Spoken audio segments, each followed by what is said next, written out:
हमसेप नई दिल्ली। हेलो साथियों,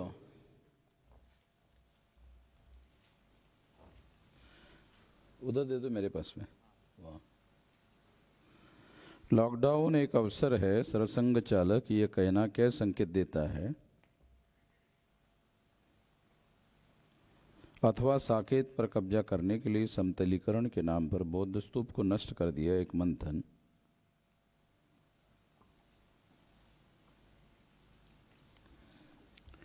तो लॉकडाउन एक अवसर है, ऐसा सोशल मीडिया पर मोहन भागवत के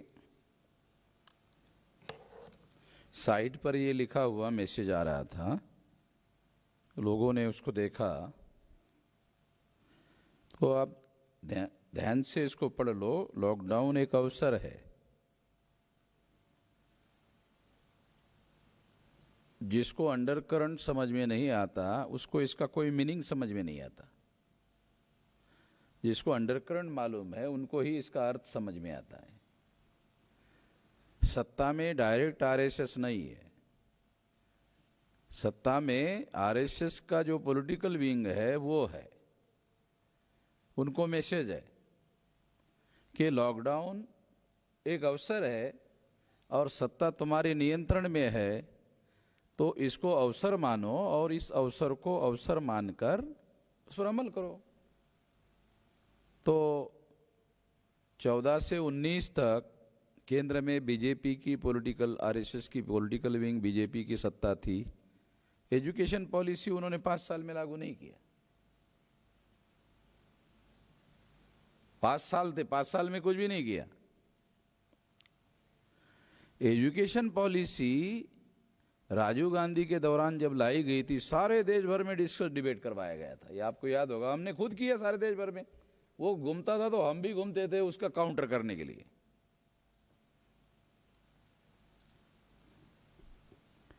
ये जो पॉलिसी है लॉकडाउन में इसलिए लागू की गई क्योंकि एक अवसर है। आर्टिकल 19 प्रोटेस्ट करने का जो अधिकार है, अभिव्यक्ति की आज़ादी है, बोलने की आज़ादी है, उस पर पाबंदी है। आंदोलन करने की पाबंदी है, लोगों को लोक संग्रह करने की पाबंदी है, लोगों को इकट्ठा होने की पाबंदी है, लोगों को प्रोटेस्ट करने की पाबंदी है। ऐसे समय में एजुकेशन पॉलिसी लाएगी। 27 लेबर कानून जो 1942 से लेकर 46 तक बाबा साहब अम्बेडकर ने लेबर मिनिस्टर थे, लेबर लॉज बनाए। जो भी बाबा साहब अम्बेडकर ने लेबर लॉज बनाए वो सारा खत्म कर दिया। ये लोग बहुत चालाकी से सारा काम करते हैं। जैसे लोग, हमारे लोगों ने कहा या दूसरे बहुत सारे लोग कहते हैं कि ये तो बीजेपी वाले संविधान विरोधी है। जब ऐसा प्रोपेगेंडा शुरू हुआ और नरेंद्र मोदी को 19 का प्रधानमंत्री चोरी करके, ईवीएम में चोरी करके जब प्रधानमंत्री बना, तो 19 में जब प्रधानमंत्री पद की शपथ लेने का जब सेंट्रल हॉल में कार्यक्रम हुआ, तो ब्राह्मण लोग कैसा खेल खेलते हैं उसका एक उदाहरण बताता हूं कि एक ऐसा टेबल बनाया गया और टेबल पर भारत का संविधान रखा गया।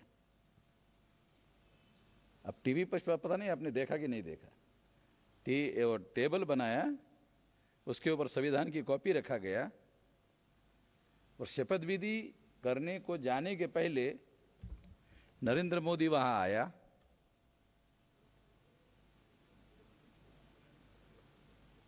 टीवी पर मैं देख रहा था, पता नहीं आप लोगों ने देखा कि नहीं देखा। अभी संविधान नमन करने के लिए नहीं लिखा गया, अमल करने के लिए लिखा गया है, नमन करने के लिए नहीं लिखा गया। ये नरेंद्र मोदी को और ब्राह्मणों को समझ में आता है, मगर वो क्या सोचता है, जो बाबा साहब आम्बेडकर के भक्त लोग हैं,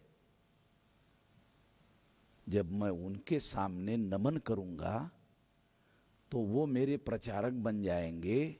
देखा, बाबा साहब ने लिखा हुआ संविधान का नरेंद्र मोदी ने नमन किया, दर्शन किया। हा हा हा, क्या आदमी है, खुश।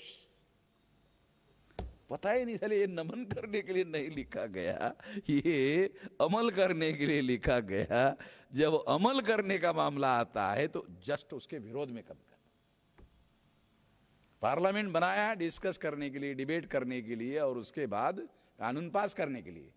कोई डिस्कशन नहीं, कोई डिबेट नहीं, डिस्कस डिबेट किए बगैर कानून पास कर दिया।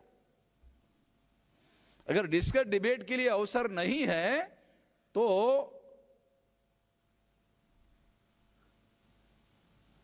प्रेसिडेंट के साइन से अध्यादेश निकाल दिया। 6 महीने तक अध्यादेश निकाला जाए डिस्कस डिबेट के बगैर, उसको कानून की मान्यता है संविधान में। अब ऐसी कोई इमरजेंसी नहीं है। 90 में जब लिबरलाइजेशन, प्राइवेटाइजेशन, ग्लोबलाइजेशन लागू किया, तब से कांग्रेस के एजेंडे में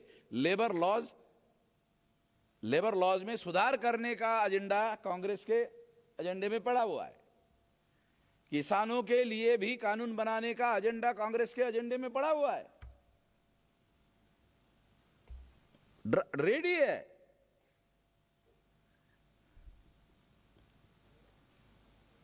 मगर उन्होंने,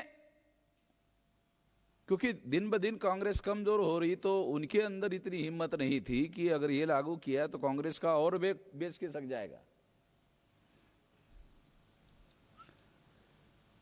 तो जब इसको अमल में लाने का समय आया और बीजेपी ने इसको अमल करने की कोशिश की, तो कांग्रेस ने पार्लियामेंट से बायकॉट करके उस कानून को पास करने के लिए मदद की पार्लियामेंट में। तो अवसर का मैसेज कांग्रेस को भी था। आप लोगों को याद होगा, कुछ दिन पहले बीजेपी के कुछ लोगों ने, शायद अमित शाह ने, कि देश को कांग्रेस मुक्त बनाया जाए, तो आरएसएस के मोहन भागवत ने बयान दिया कि हम इससे सहमत नहीं। आप लोगों ने पढ़ा होगा, देखा होगा। क्यों? क्योंकि भागवत को मालूम है बीजेपी अगर हार गई तो कांग्रेस आना चाहिए ना। वामन मेश्राम आ गया तो साला तो बहुत खतरनाक मामला होगा। कांग्रेस आना चाहिए, क्योंकि एक ब्राह्मण जाएगा तो दूसरा ब्राह्मण आना चाहिए। दूसरा ब्राह्मण आएगा तो हमारा ही काम करेगा, चाहे सौम्य तरीके से हो, हमारा ही करेगा काम। नरेंद्र मोदी उग्र तरीके से कर रहा है तो वो सौम्य तरीके से करे। तो ये जो अवसर है ये गुप्त मैसेज है, क्योंकि इसमें कुछ भी नहीं है। लॉकडाउन एक अवसर है, इसमें कुछ भी कोई बात नहीं, मगर ये गुप्त मैसेज है। जो कानून बनाने वाले लोग हैं उनके लिए गुप्त मैसेज है कि ये एक अपॉर्चुनिटी है, अवसर है। ऐसा अवसर संसद ओपन होने के बाद, freedom of speech and freedom of expression की खुली चर्चा और खुला होने के बाद ये अवसर दोबारा मिलने वाला नहीं है।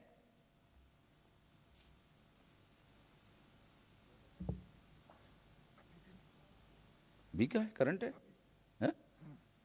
अभी एक खबर आई है, पल पल इंडिया गुजरात का, सोमनाथ मंदिर के नीचे 3 मंजिली इमारत और बौद्ध गुफाएं हैं, पुरातत्व विभाग का खुलासा। और मोदी ने आदेश दिया था।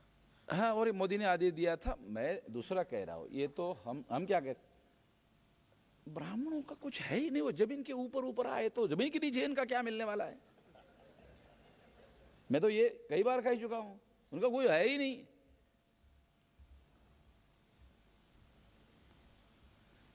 अच्छा, उन लोगों की हड्डियां भी मिलती नहीं है। अब बोलेंगे कैसे? अरे वो जलाते हैं तो हड्डियां कैसे मिलेगी? वो जमीन के ऊपर जलाते हैं। ब्राह्मण लोग जो जलाते हैं ना, जलाते अग्नि से जलाते क्यों? तो अग्नि को पवित्र मानते हैं। ब्राह्मण जो है वो अग्नि को, वो अग्नि उनकी देवता है। आप वो ब्राह्मणों का शास्त्र पढ़ो ना योगी जी, बराबर है ना?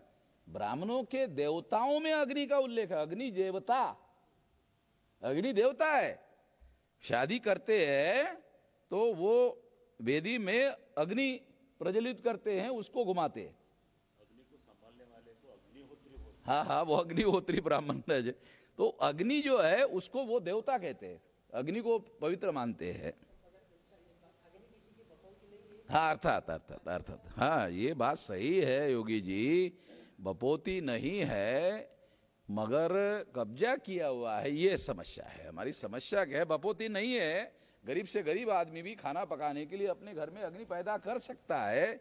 वो अग्नि केवल खाना पका सकता है, रोटी पका सकता है। ब्राह्मण जब अग्नि जलाता है तो हमें जलाने का काम करता है, ये खतरा है, ये समस्या है इसमें। हम बहुत ज्यादा हुआ तो रोटी पका सकते हैं, हम दूसरों को जला नहीं सकते, वो जलाते हैं। तो लेबर कानून हो, किसानों के कानून हो, एजुकेशन पॉलिसी हो, भारत की जो बहुत बड़ी बड़ी, पिछली बार जिस हिंदुस्तान पेट्रोलियम कॉरपोरेशन, इस कंपनी के असेट का असेसमेंट किया गया तो 1,13,000 करोड़ रुपए उसका असेसमेंट था। एचपीसीएल का, तेल की कंपनी जो है भारत सरकार की, नवरत्न कंपनी में, तो 13,000 करोड़ में बेचने के लिए निकाला था। मामला सुप्रीम कोर्ट में गया था, सुप्रीम कोर्ट के स्टे की वजह से रुका हुआ था।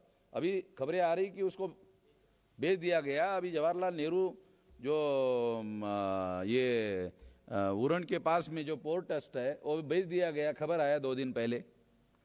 लगभग बहुत सारी बातें जो है वो ये जो लॉकडाउन एक अवसर है, ये जो लोग खुद आरएसएस के लोग ये अपने को राष्ट्रवादी कहते हैं, तो वो खुल्लम खुल्ला षड्यंत्र की बात नहीं करते, वो गुप्त रूप से उनकी लैंग्वेज में बात करते हैं। तो ये लॉकडाउन एक अवसर है, एक गुप्त लैंग्वेज है, गुप्त मैसेज है इसमें। और जिनको ये मैसेज दिया गया उन्होंने उसको रिसीव किया, उस पर उन्होंने काम किया, काम का रिजल्ट हमारे सामने है। और उस वजह से एक बहुत बड़ा आंदोलन भारत में खड़ा हो गया। और हैरान करने वाली बात यह है भारत में कि किसान का आंदोलन यूनाइटेड नेशंस ऑर्गेनाइजेशन तक पहुंच गया है। और उनको इस बात की हैरानी हो रही है कि इतने ठंडी के काल में इतने 20 लाख लोग सड़कों पर है और कई दिनों से, महीनों से ज्यादा समय पर है। और भारत को हम कल तक largest democracy in the world कहते थे, साले वो सुन नहीं रहे है, सुन नहीं रहे। उनको बड़ी हैरानी लगती है, यूएन के लोगों को, अमेरिका के लोगों को, यूके के लोगों को, कनाडा के लोगों को, उनको बड़ी हैरानी लगती है कि largest democracy in the world. हम कहते थे, अरे मैं कहता था वामन मेश्राम, ये largest democracy in the world नहीं, ये लार्जेस्ट नौटंकी इन द वर्ल्ड है। तो किसानों के आंदोलन को कम से कम इस बात के लिए आभार दिया जा सकता है, धन्यवाद, कि उन्होंने इस नौटंकी को नंगा करने का काम किया। इस लॉकडाउन में उन्होंने जो समतलीकरण का कार्यक्रम चलाया, उसके नीचे बुद्ध के स्तूप थे, उसको उन्होंने नष्ट कर दिया। कुदल पावड़े से समतलीकरण नहीं किया, जेसीबी चलाया। क्योंकि जो स्तूप होता है, अगर आप सांची का स्तूप जाकर देखो तो वो बहुत विशाल होता है, और स्तूप जो है वो बहुत विशाल होते हैं। तो इसलिए उसको कुदल पावड़े से नहीं खोदा जा सकता, उसको जेसीबी लगाना पड़ता है। जेसीबी लगाया हुआ है, जेसीबी लगाकर किया है। अगर freedom of speech and freedom of expression का अधिकार बहाल होता तो वो लोग डेली जाते आते रहते, उसमें देखते रहते, गड़बड़ी का पता चलता, पत्रकार के लिए खुला रहता, मीडिया के लिए खुला रहता, वो तो सारी चीज पता चलती। और जो भी चीजें वहां मिली, सामने लाई गई, अखबार वालों का उन्होंने प्रचार किया,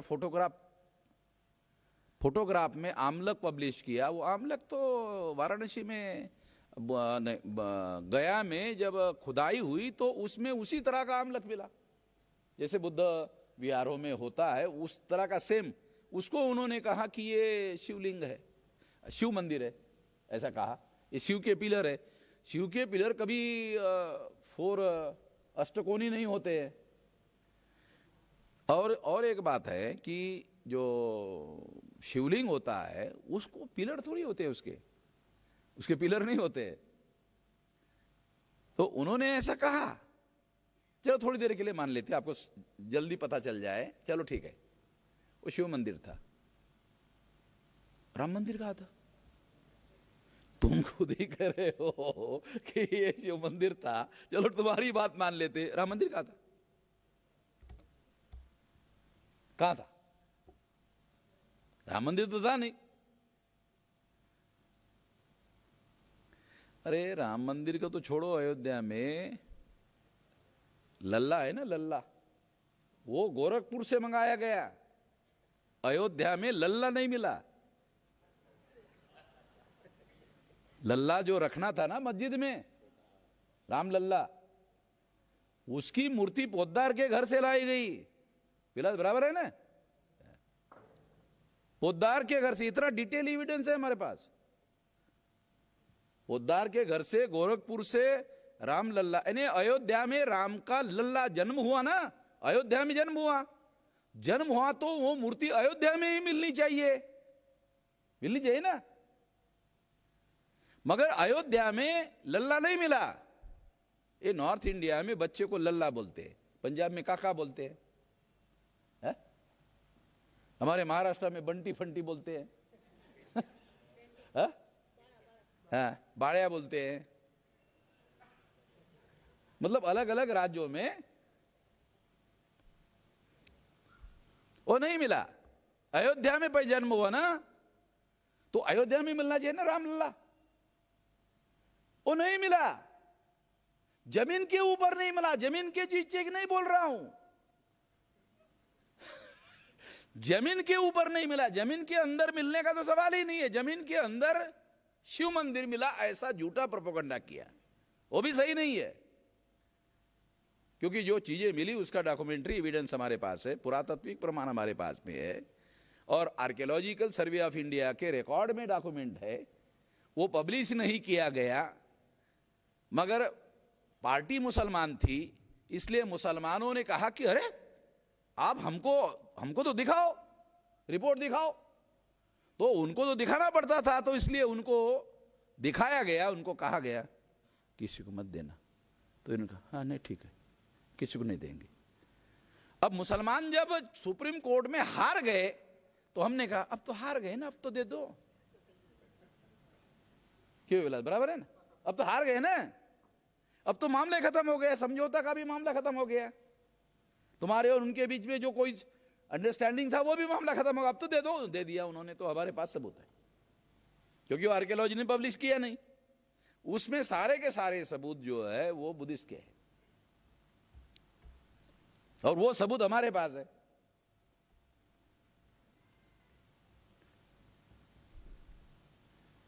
तो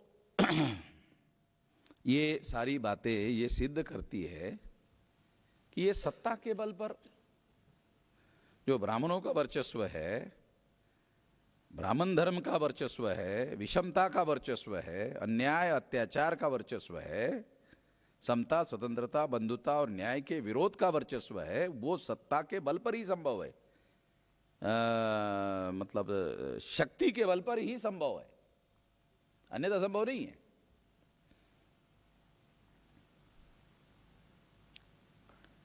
रामायण जो है वो, जैसे अभी विलास ने बताया, वो जातक कथाओं की चोरी करके लिखा गया। महाभारत जातक कथाओं की चोरी करके लिखा गया। इवन बहुत सारे पुराने ब्राह्मण जो है अपने धर्म का नाम बताते, सनातन धर्म। ये सनातन शब्द भी चुराया। बहुत सारे शब्द जो है ब्राह्मणों ने, जो रामायण के अंदर मिलते हैं, बहुत सारे शब्द के शब्द चुराए। जैसे ब्राह्मण धर्म की शास्त्र के अनुसार मोक्ष शब्द आता है। शास्त्री जी यहां है क्या? तो उन्होंने मोक्ष के बारे में लिखा था। तो मोक्ष के लिए मरना पड़ता है। वो अभी नहीं है शायद, है शास्त्री जी? हाँ, मोक्ष का जो कॉन्सेप्ट है ब्राह्मणों का, उसके लिए मरना पड़ता है, मरने के बाद मोक्ष मिलता है। मगर समकक्ष जो संकल्पना है बुद्ध की, वो निर्वाण है। नी वान, नी यानी नकारात्मक शब्द है, यानी वान यानी तृष्णा। इस अवस्था में मनुष्य के अंदर किसी प्रकार की कोई तृष्णा नहीं रहती है। योगी जी बराबर बोल रहा हूं ना, आपके अथॉरिटी पे मैं बोल रहा हूं। क्योंकि मैं भी थोड़ा भाषा की बाल के खाल निकालने वाला कोशिश करते रहता हूं, जैसा आप करते हो। नी निर्वाण, वहां यानी तृष्णा, जहां किसी प्रकार की कोई तृष्णा नहीं है, हाव नहीं है, लालच नहीं है, किसी प्रकार के कुछ नहीं है, तो इसके लिए मरने की जरूरत नहीं है।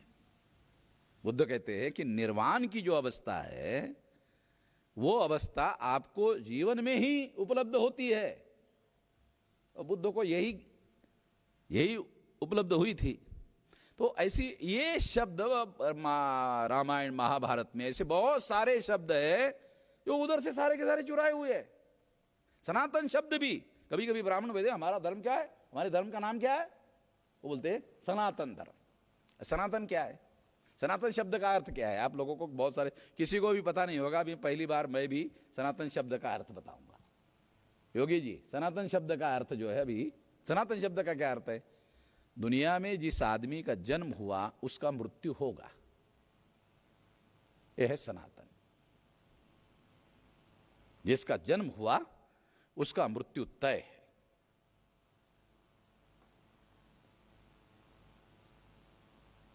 दूसरा, धम्मपद में एक सूत्र आता है, वो सूत्र है वैर से वैर बढ़ता है। सनातन है। जब इस दुनिया की शुरुआत हुई होगी और इंसान रहते होंगे, तब वैर से वैर बढ़ना शुरू हुआ, और जब तक दुनिया कायम रहेगी तब तक वैर से, योगी जी, बढ़ेगा ना सनातन सत्य। बाल की खाल निकाले बगैर, शब्दों की खाल निकाले बगैर अर्थ समझ में नहीं आता। यह है सत्य। प्यार से प्यार, एक लड़का एक लड़की से प्यार करता है तब बढ़ता है ना। उदाहरण, जीवन का उदाहरण, बढ़ता है, और बढ़ने के बाद शादी होता है, फिर 2-4 बच्चे होते हैं, तो प्यार कितना बढ़ता है। मतलब उदाहरण के लिए बता रहा हूं, आपको विनोद लगता होगा, मैं विनोद करने के लिए नहीं बोल रहा हूं, एक उदाहरण है। तो ये सनातन सत्य है। सनातन शब्द का अर्थ ये ब्राह्मणों का नहीं है। ए सदम्मो सनंतनो, रजनीश ने बहुत सारी किताबों की सीरीज लिखी बुद्ध के ऊपर, उसके किताबों के सीरीज का नाम है ए सदम्मो सनंतनो। यह धर्म सनातन है। तो बुद्ध ने जो कहा वो वैज्ञानिक बातें हैं और वो सनातन है। ये बातें हैं, इसलिए मैं आपको उदाहरण से ये बात बता रहा हूं, समझने के लिए बता रहा हूं कि उन्होंने सारी चीजें चोरी करके चोरी की हुई है। तो हम लोगों को ये समझना होगा, ध्यान रखना होगा कि अब ये बातें जब हम ऐसा कह रहे हैं, इससे आप लोग में से कुछ लोग सोचते भाई इसके कहने से क्या होगा, जागरण होगा। इसके कहने से जागरण होगा और हमारे लोगों को पता चलेगा, अरे तो ब्राह्मणों ने हमारा चुराया, तो आपकी नाक थोड़ा ऊंची उठ जाएगी। अरे साला, ब्राह्मणों ने हमारा चुराया, नाक ऊंची उठेगी ना, आपका मस्तक ऊंचा उठेगा, आपका मान सम्मान स्वाभिमान ऊंचा उठेगा ना। क्योंकि सामान्य बात नहीं है, ये बहुत बड़ी बात है। इसलिए आपने देखा होगा ब्राह्मण कभी चर्चा नहीं करते, वो गलत और झूठ का केवल प्रचार करते हैं। इसलिए मैंने कहा बहुत बार कि ब्राह्मण नेशनलिस्ट लोग नहीं है, ब्राह्मण प्रोपोगंडिस्ट लोग है। ब्राह्मण नेशनलिस्ट लोग नहीं, प्रोपोगंडिस्ट है। और जब वो प्रोपोगंडा करते हैं तो वन वे करते हैं, वन वे करते, सामने किसी को रखते नहीं है।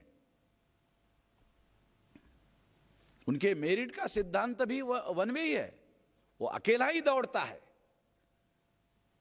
और अकेला ही मंजिल पर पहुंचता है। पहुंचने के बाद पहला नंबर, तेरे साथ किसी को दौड़ने नहीं दिया, शेड्यूल कास्ट को भी दौड़ने नहीं दिया, आदिवासी को भी दौड़ने नहीं दिया, बैकवर्ड को भी नहीं दौड़ने दिया। इनको तुम तेरे साथ में दौड़ने देते और फिर पता चलता कि तुम्हारा पहला नंबर आया, तब तो माना जाता। अभी उदाहरण दिया प्रोफेसर साहब ने,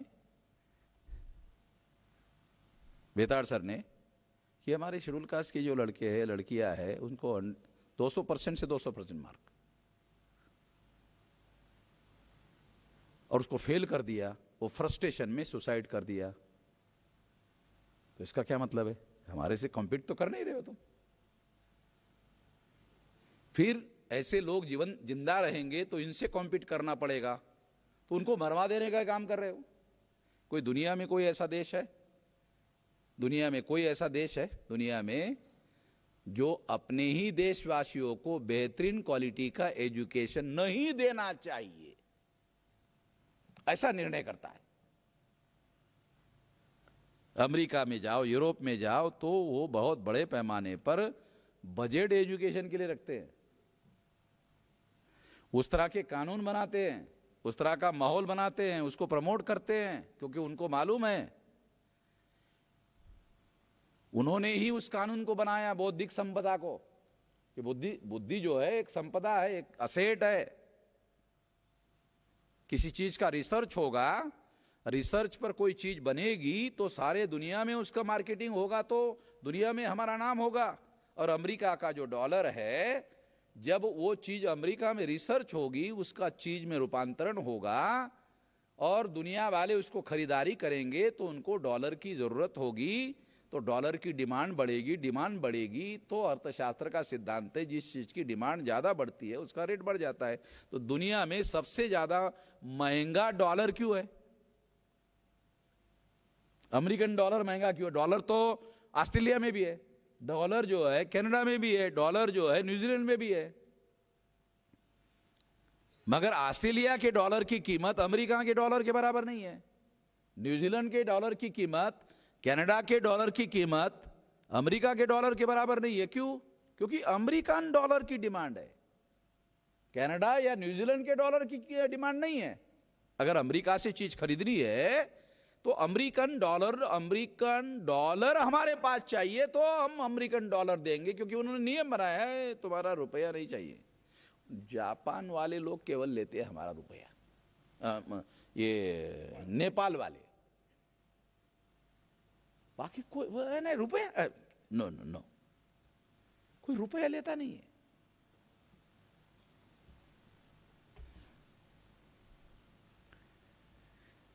भारत में जो नॉलेज कमीशन जो है वो बना कांग्रेस के समय में, उसका चेयरमैन वो गुजराती आदमी जो अमेरिका का, उसका चेयरमैन बनाया गया था।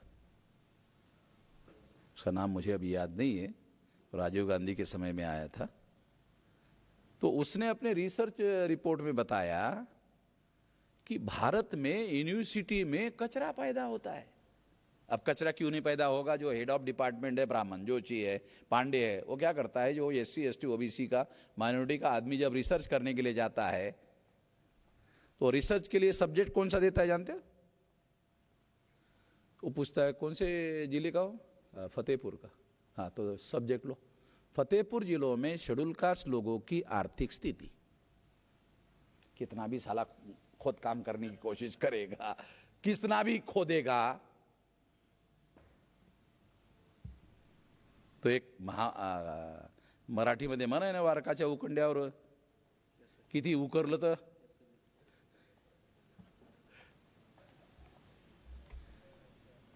नहीं। मैंने ये थीसिस पढ़े देखे,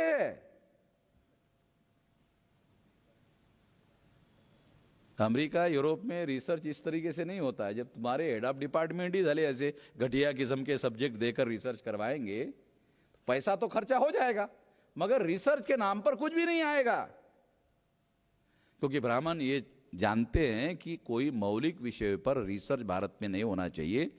जितना ज्यादा रिसर्च मौलिक विषय पर होगा तो ब्राह्मण का ही खोद काम सामने आएगा, ब्राह्मण का षड्यंत्र सामने आएगा। इसलिए वो ऐसा कुछ भी नहीं करते, होने नहीं देते, रोकते हैं।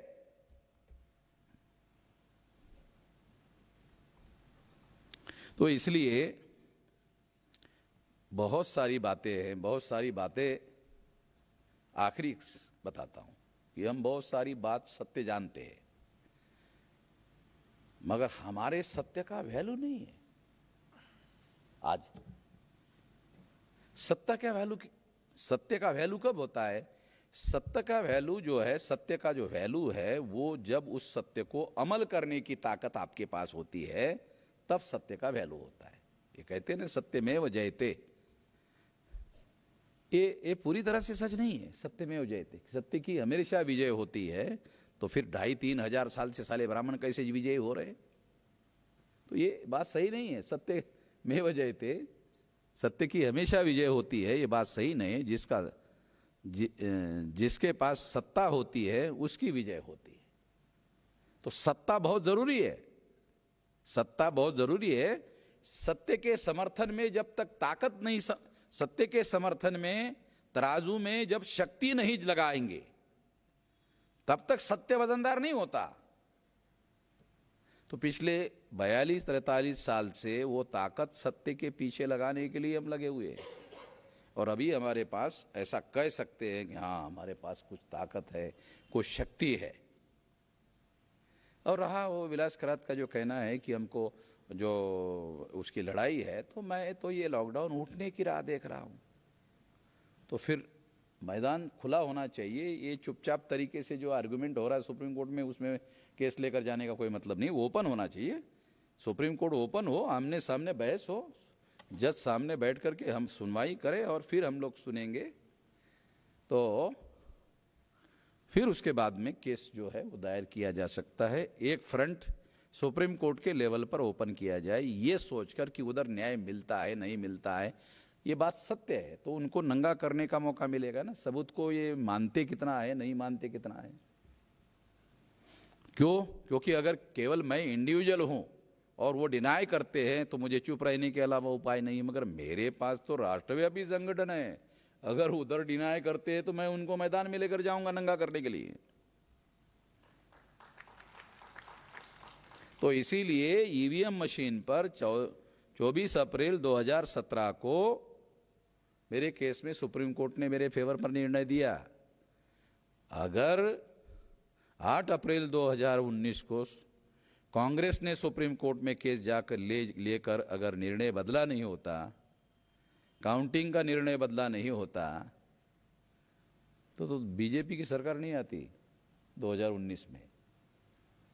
क्योंकि ईवीएम मशीन के साथ पेपर टेल मशीन की काउंटिंग होती, ईवीएम घोटाला करती, पेपर टेल मशीन सबूत के साथ पकड़ती। ये फैसला मेरे फेवर में हुआ था, ये जजमेंट फेवर में हुआ था। जरा डॉक्यूमेंट्री एविडेंस हमारे पास में। अभी हमारी केस सुप्रीम कोर्ट में पेंडिंग है और 2019 के चुनाव के जो डॉक्यूमेंट्री एविडेंस ईवीएम के घोटाले के हमारे पास है, वो सुप्रीम कोर्ट ओपन होने की मैं राह देख रहा हूं। दूसरी केस जाएगी, 2 केस अभी हमारी पास है। तो वो बहुत जरूरी है और इस तरीके से ये लड़ाई को लड़ना होगा। जन समर्थन हासिल करने के लिए हमको आगे बढ़ना बहुत जरूरी है। संगठन की शक्ति निर्माण करना बहुत जरूरी है।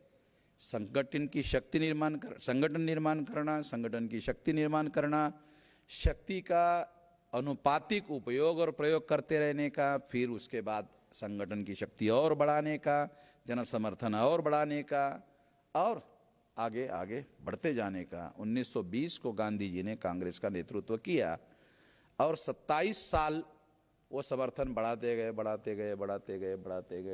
गए। है ना, हमारे सामने उदाहरण है ना, पुराना नहीं। नेल्सन मंडेला समर्थन बढ़ाते गए, ऐसा हुआ। आज की स्थिति में क्या है? दुनिया वाले हम लोगों को मूल निवासी मान रहे, ब्राह्मणों को विदेशी मान रहे। दुनिया वाले ब्राह्मण हिंसक लोग हैं, ऐसा रिसर्च करके प्रमाणित कर दिया। और राह देख रहे कि इधर से कोई आवाज उठेगी। वो लोग राह देख रहे, वो समर्थन के लिए तैयार है, क्योंकि वो रिसर्च कर चुके हैं सारा को सारा। इधर से आवाज उठना जरूरी है। और ये आने वाले 10 साल में ये संक्रमण में हम लोग हैं। ये 10 साल भारत के 2, 2.5, 3 हजार साल में जो नहीं हुआ वो होने की स्थिति में है। भारत की परिस्थिति जो है इस दिशा में आगे बढ़ रही है। तो इस गंभीरता को ध्यान में रखते हुए हम लोगों को काम करना होगा और लगातार अपनी ताकत और शक्ति बढ़ानी होगी, जागरण बढ़ाना होगा। इतना ही मैं इस मौके पर कहना चाहता हूं। धन्यवाद। धन्यवाद मेश्राम साहब।